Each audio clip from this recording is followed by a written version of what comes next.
Halo semuanya, selamat datang kembali di Arianto Hong Channel. Dan untuk video kali ini kita akan bahas sesuatu yang sangat menarik karena belakangan ini lagi rame ya. Dan yang akan kita bahas ini adalah tentang scam. Ya, tentang scam. Dan mudah-mudahan video ini nanti bisa memberikan banyak gambaran tentang scam-scam apa aja yang ada di luar yang perlu teman-teman ketahui dan waspada. Ya, karena kalau saya lihat ya banyak sekali pemberitaan tentang scam ini, scam itu, scam ini, scam itu, banyak sekali teman-teman. Tapi saya melihat belum ada yang membuat khusus tentang video yang membahas apa aja sih jenis scam yang ada di dunia dan khususnya di dunia trading ya, dunia bisnis dan khususnya dunia trading. Dan kita akan mulai dengan yang pertama teman-teman ya, yaitu fraud scam. Ya, ini adalah jenis scam yang pertama dan konsepnya adalah penipuan, ya. Dan biasanya scam ini dilakukan dengan cara titip dana, ya, baik itu ke perusahaan maupun ke perorangan, ya. Jadi konsepnya adalah kita sebagai seorang investor, kita punya uang, kita taruh uang kita di suatu tempat yang dikelola oleh perusahaan atau perorangan, ya. Dan biasanya nih ya mereka itu menawarkan keuntungan yang pasti setiap bulan. Misalnya contoh, kalau kamu taruh uang misalkan 100 juta di tempat saya, maka saya akan kasih kamu misalkan sebulan 10 juta. Ya gitu ya. Jadi ada kepastian, bisa berbentuk angka nominal uang atau berbentuk persen ya. Misalkan dijanjikan sebulan dapat 10%. Ya, jadi ada fix yang dijanjikan seperti itu teman-teman. Nah, ini adalah bentuk fraud scam ya, berpotensi ke arah situ. Saya nggak bilang semuanya, tapi mayoritas yang melakukan skema model seperti ini biasanya akan scam ya, dan jatuhnya adalah fraud scam teman-teman ya. Nah, jadi dengan uang dikelola oleh perusahaan tersebut atau perorangan tersebut ya, artinya dia berkuasa terhadap uangnya kita yang kita masukin ke dalam situ. So anytime kalau misalkan dia memang mau kabur, ya dia tinggal kabur aja karena uang kita ada di sana. Ya, itu yang disebut dengan fraud scam teman-teman ya. Jadi ini adalah jenis scam yang pertama. Kalau teman-teman ditawarin dengan bisnis yang sifatnya investasi, lalu setiap bulan bisa dapat sekian persen. Nah, itu perlu dipertanyakan bagaimana caranya dia bisa menjanjikan sekian persen itu tiap bulan ke kita. Ya, perlu teman-teman ketahui sekali bagaimana cara mereka itu menghasilkan uang, sehingga bisa memberikan jaminan seperti itu ke teman-teman. Ya, kalau dirasa curiga dan sebagainya, ya lebih baik jangan ikut. Ya, karena kalau memang dia tidak bisa sanggupin itu, akhirnya ya yang akhirnya terjadi adalah dia bisa scam teman-teman, atau dia bawa kabur uang dari orang-orang yang sudah setor uang ke tempat dia ya. Dan ini bisa perorangan dan juga bisa perusahaan ya. Jadi yang pertama adalah fraud scam teman-teman ya. Lalu yang kedua adalah MC ya. Jadi MC scam lah kita bilang seperti itu ya. Nah, ini kita masuk, kalau tadi fraud itu bisa ke dunia bisnis, dunia trading bisa. Kalau MC itu mostly ke dunia trading ya. Dan teman-teman tahu lah ya, beberapa hari belakangan ini atau semingguan ini berita tentang robot trading MC lah, bla bla bla, itu kan sering tuh. Ya, sering beritanya dan akhirnya banyak sekali orang kecewa. Ya, padahal sebelum-sebelumnya si robot MC itu sudah menjanjikan bahwasanya ada stop loss-nya mereka. Tapi ternyata ujung-ujungnya di MC-kan. Karena itu memang exit plan-nya mereka teman-teman ya. Jadi mereka sengaja membuat MC. Ya, padahal janji mereka ke investor itu sudah ada stop loss-nya. Nah, MC ini dilakukan karena mereka bekerja sama dengan brokernya. Ya, jadi brokernya itu tidak melempar uang ke market. Ya, jadi uang itu diputar di brokernya. Jadi Anda sebenarnya sedang bertarung dengan bandar, konsepnya begitulah. Ya. Nah, ketika misalkan sudah terkumpul banyak uang, banyak yang store ke sana, nah si robot tradingnya atau pemilik robot tradingnya biasanya ada kerjasama. Makanya seringkali ketika sebuah robot trading yang dia itu menawarkan, dia bilang kami sudah kerjasama dengan broker yang ini, broker yang A, broker yang B, Jadi kita nggak bisa pilih broker yang lain kecuali ikuti yang sudah mereka kerjasama. Nah, biasanya kerjasama itulah yang menimbulkan masalah. Karena apa? Karena dengan mereka kerjasama, anytime antara bosnya si broker trading ini dengan bosnya si broker itu bisa tinggal ngomong aja. Dan yuk kita MC-kan. Nah, ketika di-MC-kan, maka dana investor, dana dari orang-orang yang store ke situ, ke brokernya, itu akan habis, ya. Karena di-MC-kan dengan sengaja. Nah, kalau itu terjadi, berarti sudah ada perjanjian antara si broker dengan si robot trading itu untuk bagi hasil dari MC tersebut. Ya, nah ini biasanya terjadi karena mereka memang ada akses ke situ, teman-teman. Makanya mereka dari awal udah kerjasama. Ya, makanya kita sebagai investor tidak bisa memilih broker yang kita mau untuk dipakai di robot trading yang kita mau sewa itu. Ya, jadi brokernya adalah broker yang sudah kerjasama. Nah, itu disebut dengan MC ya. Jadi MC scam. Dah, biasanya juga robot trading itu sudah menyiapkan yang namanya TOS, teman-teman, atau Terms of Service ya. Dan di TOS itu sudah disampaikan, ada pasalnya juga mungkin ya, mereka juga cukup pintar lah ya. Jadi di pasalnya sudah mengetahui bahwasanya resiko trading adalah punya setiap individu atau investor. Jadi kalau misalkan sampai MC dan sebagainya, ya memang itu resiko dari trading. Ya, dan itu sudah mereka cantumkan ya. Jadi ketika Anda setuju dengan itu, artinya Anda setuju untuk di-MC-kan. Soal begitu di-MC-kan, dia tidak salah, teman-teman. Nah, kurang lebih begitulah ya. Jadi MC scam. Nah, biasanya brokernya itu tidak terkenal. Ya, nggak terkenal, nggak punya nama, tapi kerjasama dengan robot tradingnya. Ya, itu nomor 2 yang kita sebut dengan MC scam. Kalau teman-teman ketemu dengan penawaran robot trading yang menurut saya ya, ini agak susah-susah gue sih ya. Kalau ketemu dengan yang dia sudah punya rekanan kerja sama broker, maka kita perlu cari tahu tentang brokernya dulu, teman-teman. Kalau kita tidak bisa dapat info tentang brokernya, lebih baik kita jangan ikut. Ya, lebih baik jangan ikut. Karena apa? Karena daripada Anda kena MC scam, mending nggak usah sekalian. Ya, daripada Anda hilang uang, jadi mending Anda simpan aja uangnya Anda. Ya, nah lalu yang ketiga adalah, ini berhubungan dengan dunia kripto ya. Ketiga itu adalah pump and dump scam. Ya, pump and dump. Pump itu mempompa, dump itu menurunkan ya. Jadi pump and dump gitu ya. Jadi scam yang dilakukan ini adalah dengan sengaja mempompa, lalu kemudian menurunkan dengan sengaja. Nah, biasanya ini adalah jenis koin-koin atau token baru yang dibikin dan sengaja dibikin hype ya, sengaja dibikin pemberitaan, biasanya juga menggandeng artis, public figure dan sebagainya, supaya apa? Supaya cepat terkenal ya, supaya koinnya cepat naik, jadi pompa gitu teman-teman. Istilahnya beritanya dipompa. Ya, kalau beritanya dipompa, beritanya kan ada di mana-mana sehingga banyak orang membaca. Kalau banyak orang baca, akhirnya orang bisa ikut FOMO jadinya.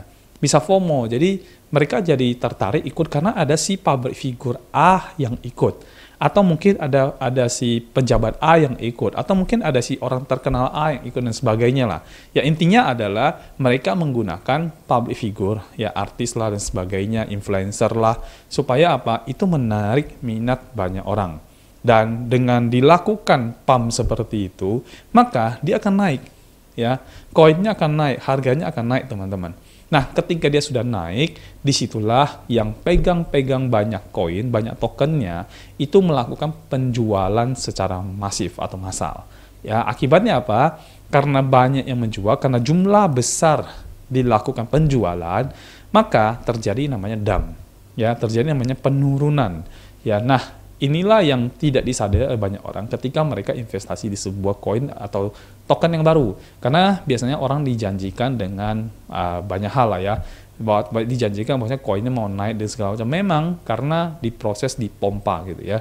Diproses dengan pemberitaan, dengan hype dan sebagainya. Memang dipompa. Ya, habis itu terjadi dump. Ya, ini banyak terjadi dan mereka biasanya menggunakan artis, ya public figure intinya ya, artis, influencer dan segala macamnya. Ya, mereka menggunakan itu, terus menggunakan media massa dan sebagainya untuk cepat menaikkan berita. Ya, ini adalah pump and dump scam.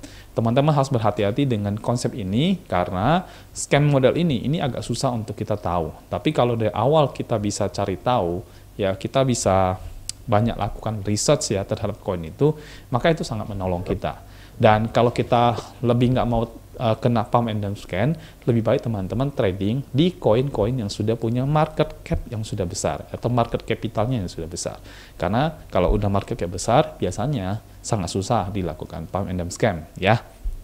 Oke, lalu saya ke yang berikutnya, yang tadi yang ketiga, ya, pump and dump scam. Nah, sekarang saya masuk yang keempat, yaitu rug pull, teman-teman. Ya, kita bilang rug pull scam aja lah ya, lebih enak ya. Jadi rug pull scam ini adalah, konsepnya adalah si developer ini meninggalkan proyek koin atau token yang mereka bikin setelah mereka sudah punya dana yang dikumpulkan dari masyarakat. Ya, again ya, ini hampir-hampir mirip dengan pump and dump, tapi rug pull ini benar-benar membuat si koinnya bukan cuma dump, tapi benar-benar scam lah. Scam itu hilang benar-benar ya. Jadi dia buang benar-benar gitu teman-teman. Dia tinggalin proyeknya, dia nggak kerjain lagi dan sebagainya. Karena apa? Karena dia udah bisa menghimpun dana dari orang lain. Ya, dia udah dapat banyak uang dari investor-investor yang percaya pada proyek koin atau token yang dibikin sama dia. Ya, rug pull itu adalah istilah seperti itu. Jadi developer itu meninggalkan proyek koin atau token yang mereka janjikan ke investor-investor.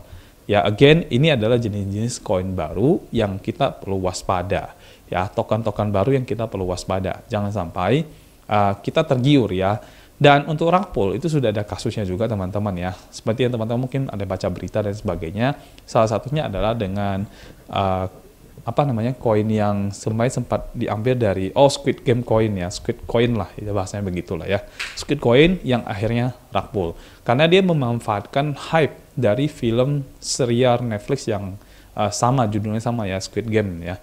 Jadi dia ambil dari situ dan sengaja dibikin padahal tidak ada afiliasinya langsung, tidak ada hubungannya langsung dengan serial tersebut, tapi dibikin oleh orang ya, dan karena orang hype dengan Squid Game itu dan akhirnya orang FOMO jadinya, sehingga banyak orang ikut dan akhirnya ketika developer melihat banyak sekali orang udah beli koin-koin yang diproduksi oleh mereka, nah disitulah dia gelap mata dan akhirnya dia memang memang kabur lah ya, kita bilang ditinggalin proyeknya, nggak dikerjain sama sekali ya. Dan ini harus teman-teman hati-hati ya, karena teman-teman perlu tahu bahwasanya sekarang ini membuat sebuah token itu sangat-sangat gampang ya, sangat-sangat gampang. Teman-teman bisa cek di YouTube, cek di Google ya, ketik aja cara membuat koin atau cara membuat token.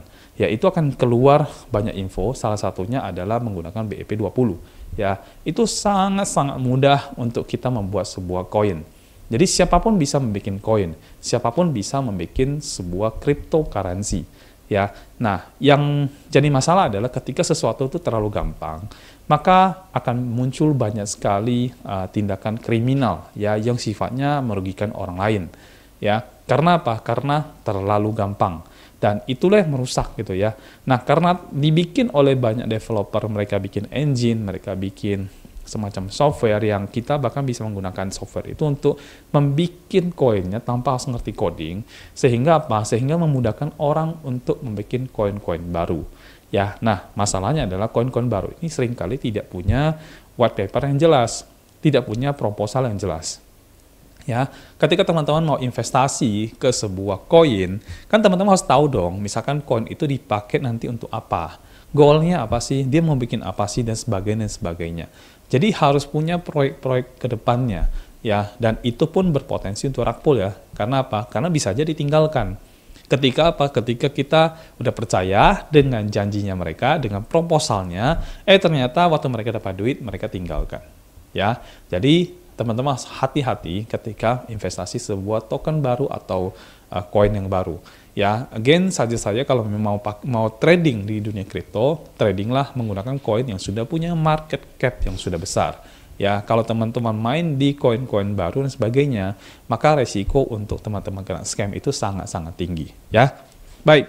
Lalu saya lanjut dengan yang kelima, yaitu kita sebut dengan new token scam. Ya, ini agak mirip, cuma beda. Ya, karena apa? Karena konsepnya adalah pengalihan. Ya, pengalihan. Jadi sebelumnya memang sudah ada bisnis lain yang dilakukan dengan mengumpulkan investor-investor. Sebelumnya sudah ke sana. Karena suatu kondisi, maka tidak bisa lagi dilakukan bisnis yang itu sehingga dialihkan dananya si investor ini ke token baru yang mereka bikin. Ya, jadi sifatnya pengalihan, bukan dapat dari luar. Kalau Rakpol itu kan mereka kayak promosi orang beli tokennya. Kalau ini dialihkan dari dana sebelumnya ke token yang mereka bikin. Jadi dananya sudah ada, ya. Cuman konsepnya adalah pengalihan. Ya, jadi dialihkan ke token baru yang mereka bikin. Kan teman-teman harus tahu ya, bikin token itu sekarang gampang sekali gitu ya. Karena saking gampangnya tinggal dialihkan aja. Jadi kalau ada masalah dengan ini, ya tinggal dipindahkan ke token yang mereka bikin. Nah, kalau tokennya tidak bisa naik harga, ya udah resiko dari investor tersebut. Ya, atau misalkan kalau tokennya tiba-tiba scam, ya juga resiko dari investornya. Ya, karena apa? Kan developer akan bilang bahwasannya, oh, itu kan kami sudah sesuaikan, misalkan Anda sudah dapat tokennya, Anda sudah dapat ini. Kalau harganya naik, ya salah siapa? Kan bukan salah kami. Ya, nah teman-teman kena di situ ya, new token scam. Ya, biasanya ini digunakan untuk pelarian biasanya. Jadi karena daripada dia disalahkan dan dipidanakan di bagian ini, lebih baik dananya investor dipindahkan ke token seolah-olah jadi benar, ya. Nah, tujuannya adalah pelarian, tujuannya adalah pengalihan, ya. Jadi investasinya dialihkan. Nah, kalau ini tidak jalan, ya udah bukan salah mereka, ya. Jadi konsepnya adalah pengalihan. Nah, biasanya juga dijanjikan dengan nanti mau dikembangkan dengan bla bla bla bla. Ya, anyhow itulah namanya new token scam, teman-teman. Lalu ada yang ke-6, ya. Tadi yang ke-5, sekarang kita bahas yang ke-6 yaitu gambling scam. Ya, biasanya ini lebih ke perjudian, ya. Nah, teman-teman kan tahu ya, belakang ini kan ada kasus Binomo lah, Quotex lah, yang afiliatornya itu ditangkap dan sebagainya. Nah, ini termasuk di dalam gambling scam, teman-teman. Ya, karena tujuannya itu adalah untuk perjudian. Cuman dibikin seolah-olah trading. Jadi tradingnya jadi dibawa-bawa ke dalam perjudian, teman-teman. Karena memang dirancangnya modelnya begitu. Jadi ada candle naik turun juga. Cuman dalam waktu 1 menit, teman-teman harus bisa nebak dia itu naik ke atas atau turun ke bawah. Kalau tebakannya benar, diberikan 80%. Kalau tebakannya salah, maka modal Anda 100% hilang. Ya, jadi ini adalah konsep judi, ya, gambling, judi, ya. Dan ini biasanya tidak berlapis-lapis. Jadi cuma satu lapis antara si user dengan afiliatornya. Ya, penghubungnya adalah si afiliator. Makanya nama-nama seperti Indra Kents, kemudian Doni Salmanan, dan teman-temannya ya, dan teman-temannya saya nggak hafal semuanya juga ya, karena saya nggak ikutin banget ya, itu menjadi masalah. Dan lihat deh beberapa dari mereka itu coba sampai mendapatkan kekayaan yang luar biasa dari orang lain yang rugi di dalam perjudian. Jadi ada bagi hasil antara platform judi dengan afiliator ini. Ya, karena ada bagi hasilnya juga cukup besar ya, saya dengar-dengar cukup besar, saya tidak tahu detailnya karena saya nggak ikut ya, dan saya tidak trading di situ karena itu bukan trading, teman-teman, itu judi ya. Nah, itu katanya sekitar 70-80%. Amazing ya. Jadi orang kalah 100 juta, afiliatornya dapat 70-80 juta. Platformnya dapat 20 juta. Ya, kalau ada masalah ya salah afiliatornya, platformnya sih aman-aman saja. Ya. Oke, baik, itu adalah gambling scam ya. Jadi kalau ketemu yang model begitu, tinggalin aja teman-teman ya, karena itu pasti nggak benar. Lalu yang terakhir, ini yang paling sering ya, ini yang paling sering dan paling banyak, yaitu Ponzi scam ya. Ciri-cirinya apa? Gampang ya, ciri-cirinya adalah ketika Anda dapat uang itu dari orang lain yang mengeluarkan uang. Jadi Anda dapat uang itu karena orang lain keluarin uang, itu sudah termasuk Ponzi, teman-teman. Ya, apalagi ya Ponzi itu berjenjang ya, berjenjang, dibikinlah seolah seperti MLM ya, tapi MLM yang disalahgunakan. Ya, MLM itu tidak salah, teman-teman, karena MLM itu adalah sebuah strategi marketing. Namanya juga multi-level marketing. Jadi levelnya itu multi ya, jadi marketing yang levelnya beberapa kali, multi ya. Ini adalah contoh strategi yang sangat baik kalau penerapannya bagus. Tapi ya, jadi masalah adalah ketika digunakan untuk skema Ponzi. Ya, skema Ponzi itu dia memberikan hasil ke orang lain karena ada orang lain yang mengeluarkan uang. Jadi bukan pure karena bisnisnya running. Ya, contoh ya, kalau kita bicara MLM, ya, MLM itu mereka bagi hasil dari produk yang dijual. Ya, jadi produknya ada, misalkan kita beli produknya, lalu produknya ini taruhlah 100.000, modalnya misalkan 30.000 ya dijual 100.000 ya terserah yang jual ya, karena mau jual berapapun ya terserah yang jual ya, asal bisa dijual ya oke-oke aja ya. Misalnya modalnya 30.000 dijual dengan 100.000, kan ada profit sekitar 70.000. Nah, dari 70.000 itu misalkan perusahaan ambil 20.000, berarti ada sisa 50.000. Nah, 50.000 inilah yang dibagi ya. Konsepnya MLM itu adalah seperti itu, dari penjualan sebuah produk ya. Nah, cuman kalau kita bicara skema Ponzi itu udah mensalahgunakan konsep ini teman-teman ya, udah mensalahgunakan. Karena apa? Karena tujuan dia itu bukan lagi jual produk, tapi produk ini dijadikan kedok ya. Tujuannya bukan produknya bagus, tujuannya adalah bagaimana caranya saya bisa semakin banyak membuat orang membeli produk yang bahkan dia sendiri tidak pakai sama sekali ya. Makanya sering kita dengar ya, skema Ponzi dalam dunia trading itu adalah mereka mengatakan bahwasannya trading itu tidak penting. Yang penting adalah bagaimana Anda mengajak orang lain. Jadi rekrut itu nomor 1, tradingnya nomor 2. Padahal dia pakai si robotnya untuk trading. Lalu ngapain kalau trading nomor 2 dipakai robotnya? Ya, ini adalah persepsi yang berbahaya karena Ponzi ini sering terjadi bukan cuma di dunia trading tapi juga di dunia-dunia yang lain. Ya, konsepnya adalah gali lubang tutup lubang. Ya, dia mengambil uang dari orang baru untuk membayar orang lama. Ya, konsepnya adalah itu. Dan ini sering disalahgunakan. Bahkan sampai nama MLM itu seolah-olah udah jadi seperti Ponzi. Ya, karena apa? Karena mereka sering menggunakan kalimat ini. Ya, jadi banyak orang di luar sana yang saya lihat YouTuber-YouTuber juga yang mereka juga sampai salah mengartikan. Jadi kalau udah kesannya MLM, berarti konotasinya udah pasti negatif. Ya, berarti konotasinya udah pasti skema Ponzi. Padahal nggak begitu teman-teman ya. Skema Ponzi dengan multi level itu dua hal yang berbeda. Multi level itu adalah salah satu cara marketing yang konsepnya levelnya dibikin multi. Ya, sedangkan skema Ponzi itu menggunakan konsep dari MLM ini untuk mendapatkan mengkeruk uang dari orang-orang yang baru join. Orang-orang yang lama yang udah ikut lama dapat uangnya dari orang-orang baru. Nah, sedangkan konsep multi-level itu tidak begitu. Konsep multi-level bicara tentang strategi marketing, strategi menjual barang dengan cara cepat dan menggunakan orang lain. Isinya marketingnya dibikin beberapa bagi hasil. Mirip-mirip seperti sales tapi banyak lah. Ya, cuman berjenjang aja. Nah, konsepnya adalah seperti itu. Jadi disalahgunakan, disalah persepsi, disalahgunakan. Dan ya karena konsep ngajak-ngajak orang, jadi kesannya jadi modelnya seperti itu. Ya, dan hati-hati aja pokoknya teman-teman ya, hati-hati ketika teman-teman mendapatkan penawaran yang mereka itu terlalu mengutamakan yang namanya ngajak-ngajak orangnya, ya itu teman-teman harus hindari yang model seperti itu.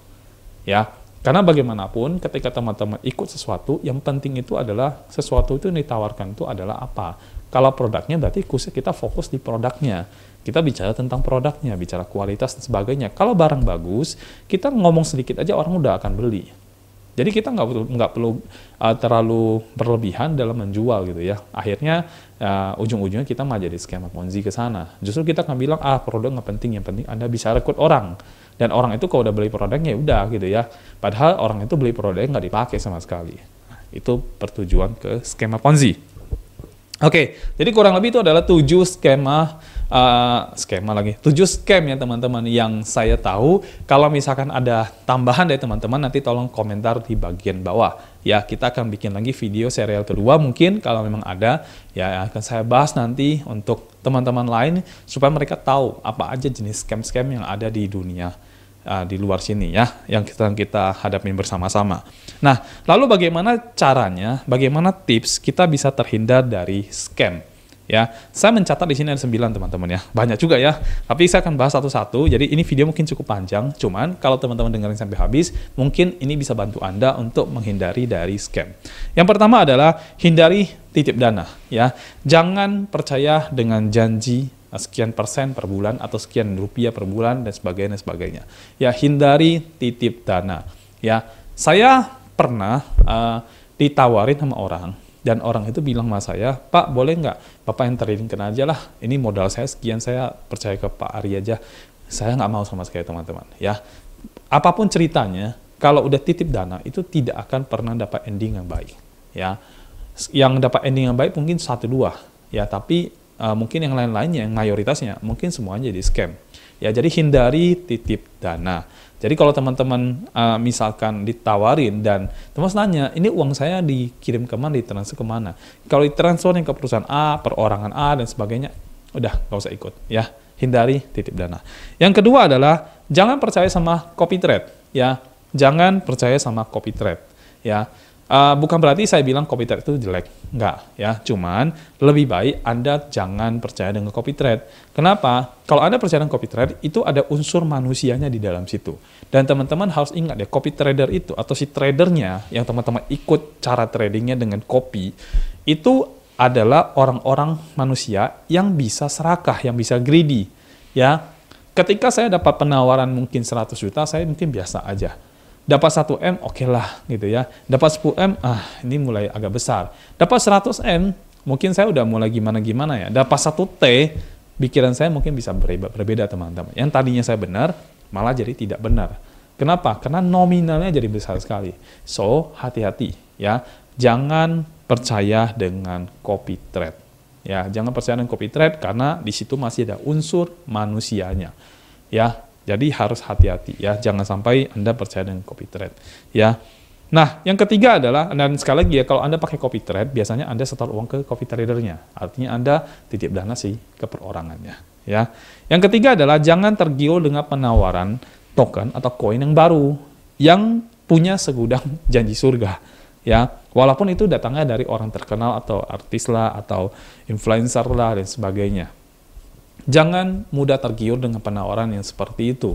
Ya, biasanya memang dirancang supaya apa? Supaya Anda tergiur. Ya, ingat loh, yang namanya pump and dump scam itu berarti dipam-pam dulu, baru didam. Ya, dipompa-pompa dulu, dibikin semenarik mungkin, pemberitaannya di mana-mana, dan akhirnya didamkan. Ya, nah ini harus teman-teman waspadai. Ya, jangan sampai case-nya muncul seperti ini lagi, karena saya lihat ke depan dengan semakin mudahnya orang bikin token, maka akan semakin banyak orang akan menggunakan artis lah ya dan sebagainya untuk apa? Untuk membuat orang percaya gitu ya. Jadi harus hati-hati dengan token-token baru yang dibikin oleh para developer dan apalagi itu menggunakan artis lagi. Apalagi artisnya lagi terbilang di dalam situ lagi. Nah, itu teman-teman mesti hati-hati. Ya, artis itu tidak ngerti investasi, teman-teman. Mereka ngerti keartisannya. Jadi, ketika mereka ditawarin seperti itu, mereka cuma taunya saya dibayar, dikontrak, dan segala macamnya. Ya, jadi pure mereka ke arah sana. Ya, so hati-hati. Nah, yang keempat adalah hindari orang-orang yang lebih mengutamakan afiliasi program. Karena akan berakibat pada Ponzi scam. Ya, skema Ponzi ya. Tradingnya dia nggak ngerti. Ya, yang dia utamakan cuma satu, rekrut orang sebanyak-banyaknya, ya, karena dengan banyak merekrut berarti banyak menjual software tradingnya atau robot tradingnya. Yang notabene robot tradingnya itu tidak dipakai sama mereka. Ya, bahkan saya pernah dengar ada orang sekali join itu bisa sampai berapa titik ya, 50 titik, 100 titik. Saya kadang-kadang heran, emang perlu dia sebanyak itu robot trading ya ketika seseorang mau trading. Ya, saya trading cukup dengan satu robot aja teman-teman. Ya, dan itu sangat cukup. Ngapain saya harus punya 50 robot? Ya, nah mereka ngejarnya kemana? Mereka bukan ngejarnya ke trading, mereka ngejarnya ke bagian afiliasinya, ke skema Ponzi yang mereka kejar. Jadi kalau dapat penawaran-penawaran seperti itu, hindari saja ya, karena orang-orang seperti ini berbahaya. Pada dasarnya mereka adalah pemain money game. Ya, jadi money game itu kan permainan uang. Nah, mereka adalah orang-orang ini, gitu, orang-orang yang bermain money game yang memanfaatkan program afiliasi sehingga disitulah muncul namanya money game yang konsepnya afiliasi. Ya, yang konsepnya MLM yang dibikin jadi skema Ponzi. Padahal ya, kalau misalkan dipergunakan baik, itu tidak akan jadi skema Ponzi.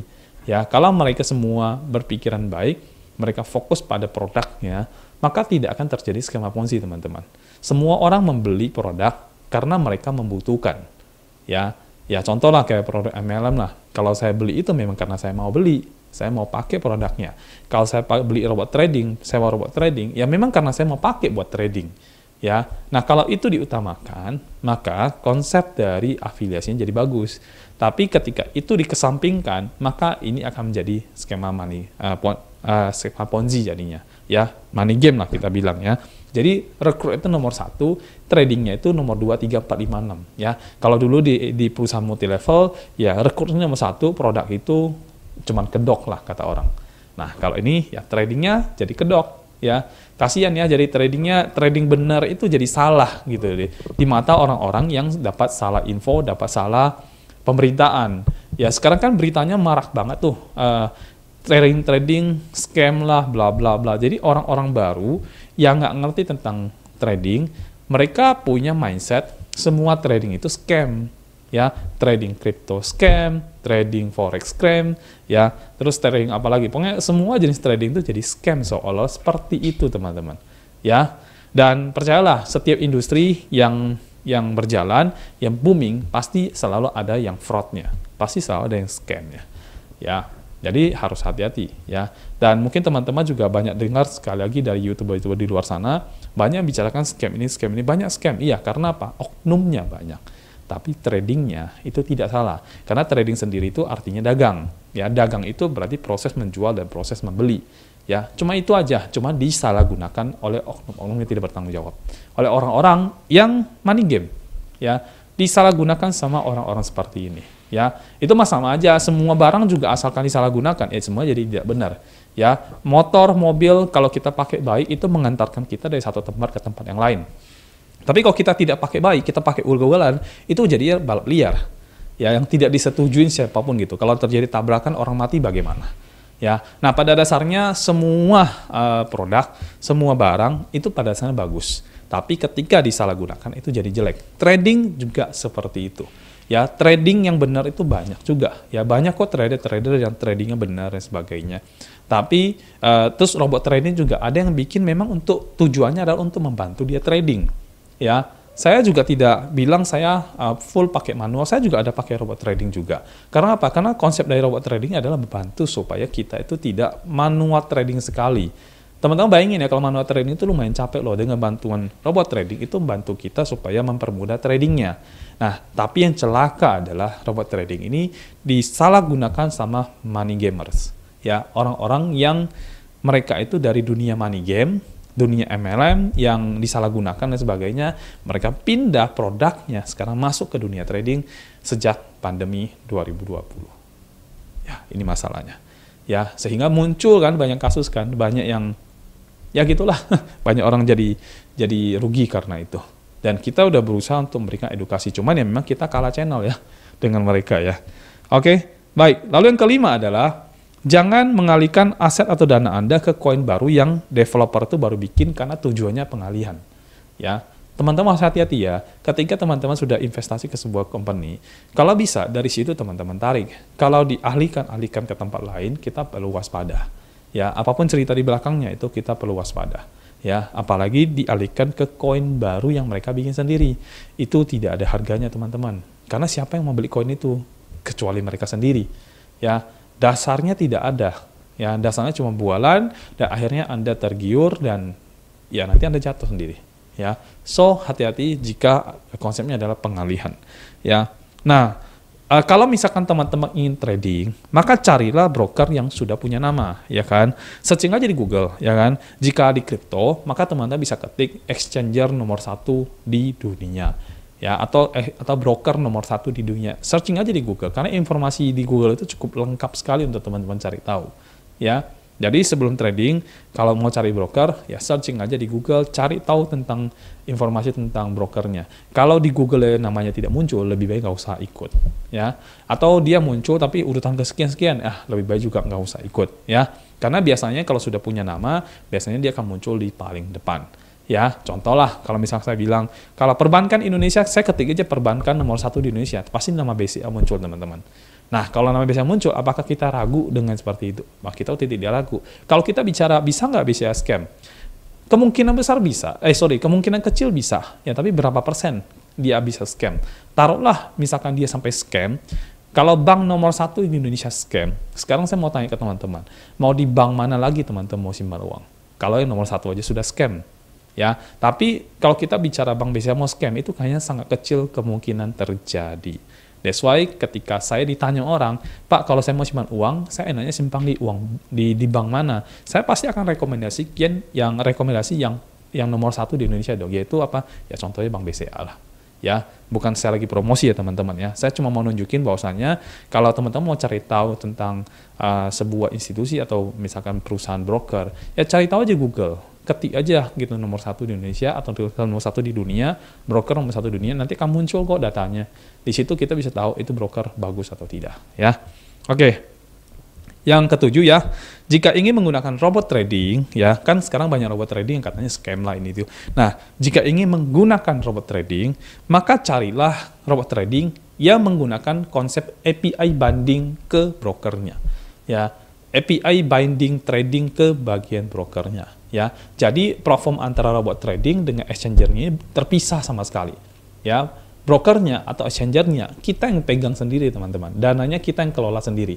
Nah, kitalah yang memberikan izin dengan menggunakan API binding. Jadi konsepnya adalah dua platform yang di-connect melalui API binding. Ya, jadi itu yang menurut saya paling aman karena kita yang memberikan akses API binding ke si robotnya. Dan akses itu kita bisa pilih hanya untuk trading kah? Ya saran saya untuk trading ya, jangan Anda berikan akses keuangan. Kalau Anda berikan akses keuangan, maka dia bisa utak-atik uang Anda di dalam brokernya. Ya, jadi Anda berikan akses untuk tradingnya saja. Kalau memang dia robot ya memang khusus untuk trading aja, dia tidak akan bisa utak-atik bagian keuangannya Anda. Ya, kenapa orang sering kena scam ya? Karena konsepnya bukan model begini, karena dia konsepnya titip dana. Atau dia percayakan ke perusahaan brokernya, sementara broker dengan perusahaan robot trading itu kerjasama. Ya, jadi mereka itu bisa membuka tanpa kita tahu gitu loh. Nah, dengan konsep API binding itu tidak bisa seperti itu. Ya, kalau API binding berarti antara broker, antara exchanger dengan robot trading itu benar-benar terpisah. Kitalah yang memberikan akses ke sana. Ya, kalau misalkan kita lakukan seperti itu, maka kecil kemungkinan kita bisa kena fraud atau misalkan kena uang kita tuh dimakan sama mereka lah. Ya, intinya ada seperti itu. Atau MC lah ya, bahasanya begitu ya. Oke, lalu yang kedelapan adalah jika bisa, jika bisa nih ya, carilah yang memiliki legalisasi di Indonesia. Kalau Anda memang trading di Indonesia, carilah yang memiliki legalisasi di Indonesia. Walaupun sekali lagi itu tidak menjamin. Ya, karena perusahaan yang punya legalisasi itu kadang-kadang juga, ya kita tahu lah ya, bermasalah juga. Ya, entah dari ini, itunya, pokoknya ada aja masalahnya teman-teman. Tapi paling tidak, itu sudah sedikit membantu kita, karena dia udah punya izin, jadi kan dia diawasin. Ya, kurang lebih begitu ya. Tapi tidak jaminan juga ya. Buktinya perusahaan-perusahaan besar juga akhirnya juga banyak yang bermasalah kok. Ya, contohnya Indosuria, ya kan? Bahkan yang dari BUMN saya lupa ya apa ya namanya ya. Dari BUMN namanya apa ya? Yang sempat bermasalah itu besar sekali kasusnya. Jiwasraya ya kan? Nah, itu aja yang sudah ada izin dan sebagainya ya. Tapi tetap aja ya. So, makanya walaupun sudah punya legalisasi juga tidak menjamin, tapi paling tidak ya lebih oke lah dibandingkan dia ilegal begitu ya. Nah, yang ke-9 terakhir adalah lebih baik Anda belajar dengan trainer gitu ya. Ngerti dulu sebelum Anda terjun ke dunia itu. Ngerti dulu sebelum Anda terjun ke industri itu. Ya, dengan belajar nanti Anda bisa melakukan sendiri, analisa sendiri. Ya, istilah orang itu adalah do your own research. Ya, kalau Anda ngerti, Anda bisa do your own research. Kalau Anda tidak ngerti, bagaimana caranya melakukan do your own research? Ya, masalahnya ngerti aja enggak. So, kalau misalkan teman-teman mau ngerti, ya belajar dulu dengan trainer yang ngerti. Ya, belajar dengan mereka, tanya-tanya mereka. Kalau Anda sudah punya trainer, pegang dia. Ya, tidak ada orang yang hebat. Semua orang yang hebat itu pasti punya namanya guru ya. Bahkan teman-teman lihat ya, kalau kita laki-laki, kita nge-gym itu pasti ada PT teman-teman ya, atau personal trainer ya. Jadi harus ada yang bimbing ya. Walaupun kita pemain profesional sekalipun, kita punya blind spot yang selalu harus dilihat sama orang lain. Ya, dalam hal ini adalah coach kita. Ya, coachnya kita mungkin tidak hebat dan lebih hebat dari kita, tapi dia bisa melihat blind spot yang kita tidak miliki. Ya, mungkin bagian-bagian tertentu karena dia mungkin nggak jago trading tapi pengalamannya banyak, dia bisa melihat bagian yang kita tidak bisa lihat. So, kalau misalnya teman-teman mau terjun ke dunia trading, ya belajar dulu sama trainer Anda. Belajar dulu sama yang ngerti. Ya, kalau sudah ngerti, baru Anda bisa melakukan banyak hal. Salah satunya adalah do your own research. Oke, nah mungkin video saya cukup sampai di sini, cukup panjang ya. Saya tadi bahas ada kurang lebih 7 scam ya. Dan itu sudah saya pilih-pilih satu persatu ya. Kalau nanti teman-teman ketemu salah satu model seperti itu, lebih baik teman-teman berhati-hati, jangan ikut ya. Lebih baik dana Anda simpan. Kalau Anda mau pakai robot trading, saran saya adalah cari yang menggunakan API banding. Ya, jangan yang tidak ada API bandingnya. Kalau tidak ada API bandingnya, berarti kuasa bukan di tangan Anda, tapi di tangan mereka. Ya, mudah-mudahan video ini cukup bantu. Kalau ada scam yang lain, nanti teman-teman boleh tulis di komentar bagian bawah, dan kita akan bahas nanti kalau memang perlu kita bikin serial yang selanjutnya. Oke, video saya sampai di sini teman-teman. Kita sampai jumpa ketemu di video berikutnya.